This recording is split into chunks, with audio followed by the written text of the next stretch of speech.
شادی شدہ ضرور پر ہے۔ کافی عرصہ پہلے کی بات ہے۔ ایک لڑکی جس کا نام تبسم تھا، اس کی شادی ہوئی۔ وہ سسرال میں اپنے شوہر اور ساس کے ساتھ رہتی تھی۔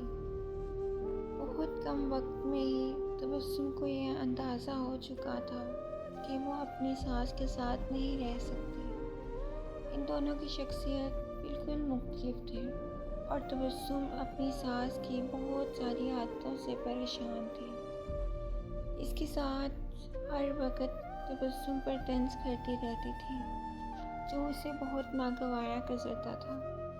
آہستہ آہستہ دن اور پھر ہفتے بیت گئے، لیکن تبسم اور اس کی ساس کی تکرار ختم نہ ہوئی۔ ان تمام نااتفاقیوں نے گھر کا ماحول بہت خراب کر دیا تھا، جس کی وجہ سے تبسم کا شوہر بہت پریشان رہتا تھا۔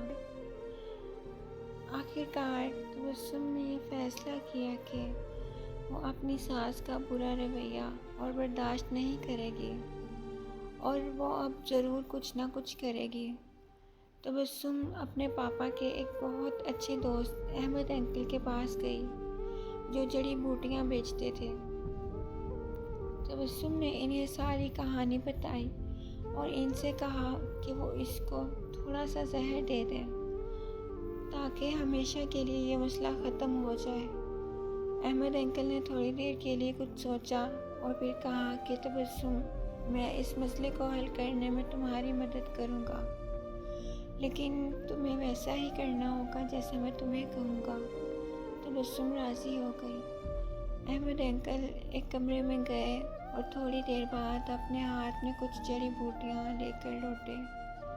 انہوں نے تبسم کو کہا کہ تم اپنی ساس کو مارنے کے لیے فوری زہر استعمال نہیں کر سکتی، کیونکہ اس طرح سب تم پر شک کریں گے۔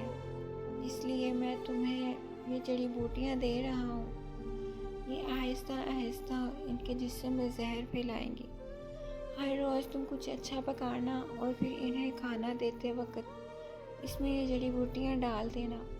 اور ہاں، اگر تم چاہتی ہو کہ کوئی تم پر شک نہ کرے کہ تم نے انہیں مارا ہے، تو تمہیں یہ خیال رکھنا ہوگا کہ تمہارا رویہ ان کے ساتھ بہت دوستانہ ہو۔ ان سے لڑائی مت کرنا، ہر بات ماننا اور ان کے ساتھ ایک ملکہ کی طرح برتاؤ کرنا۔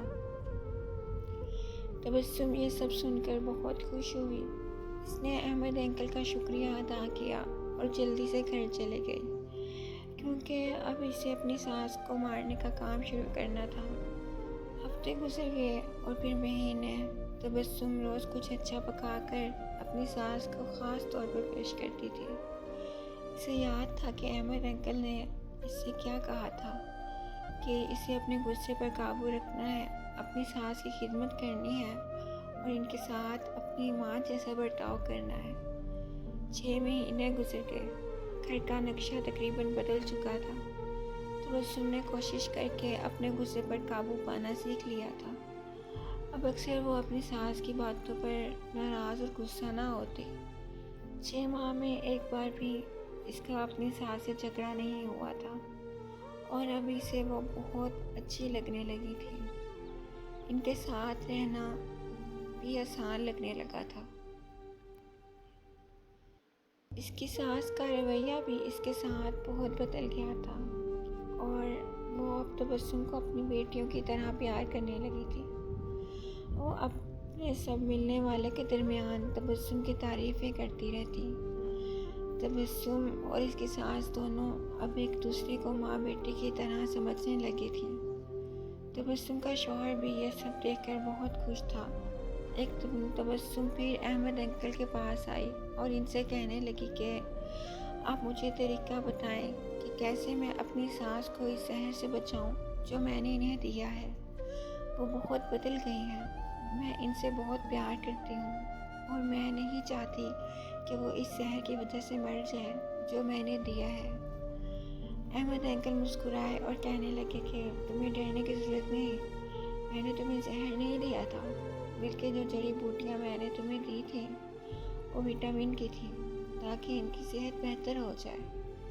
زہر صرف تمہارے دماغ میں اور تمہارے رویے میں تھا۔ لیکن وہ سب تم نے اپنے پیار سے ختم کر دیا ہے۔ اگر ہم اپنے رویوں، اخلاق اور سوچ کو درست کر لیں تو کئی پریشانیوں، بدگمانیوں اور اپنے آپ پر یا کسی دوسرے پر ظلم و زیادتی کرنے سے بچ سکتے ہیں۔